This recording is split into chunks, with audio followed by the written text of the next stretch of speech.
Ahojte, ja som Igor Tóth a vedľa mňa je Nora Jenčišová, profesionálna cyklistka, ktorá minulý rok vyhrala majstrovstvá Slovenska v pretekoch s hromadným štartom a my sa dneska budeme rozprávať o rýchlosti 5G siete a ja som tvoj veľký obdivovateľ, to čo si dokázala, aké úspechy máš za sebou. Ďakujem veľmi pekne, samozrejme mi to trvalo roky tréningu a makania a stále je to zlepšovať. To je presne tak, ako na našej sieti posledný rok a pol intenzívne makáme na rýchlosti a kvalite. Poďme na kopec. Poďme.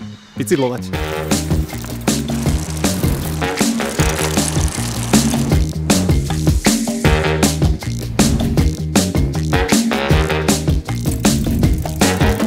Čo aj Nori, pozerám, že tá tvoja kondička niekde úplne inde.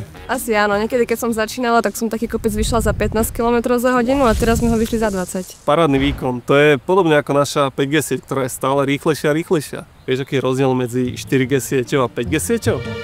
Že by taký ako medzi mnou a tebou?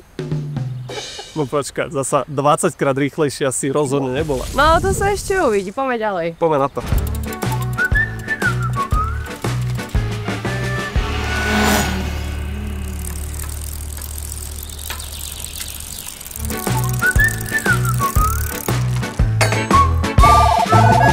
Čo robíš? Kde si? Našiel som skratku a letím za tebou! Jak ti to seká?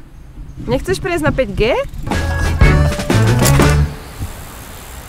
Počuj, čo musím robiť, keď chcem využívať 5G? Prvé musíš mať takýto pekný 5G telefón a potom tu pozri v nastaveniach povoliť 5G zapnuté a hotovo. Tak to mám, dobre, môžeme fičať ďalej. Poďme na to.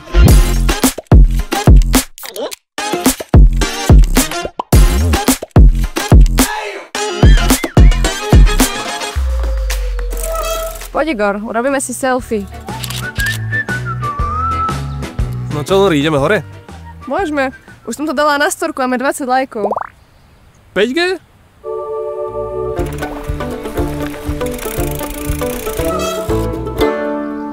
Nori, perfektný deň, perfektne si makala. Počúvaj, že musím ti povedať, jak veľmi oceňujem to, že všade kam prídeš, tak žneš úspechy. Ďakujem veľmi pekne, ale bez podpory rodičov, trénera a ľudí v týme by som to určite nezvládla. Ešte tak to je veľmi podobné tomu, ako moji kolegovia makajú či už v teréne alebo na predaní, aby si aj ty v tom svojom peknom telefóne mohla mať 5G sieť. A ako sa ti to dnes so mnou páčilo?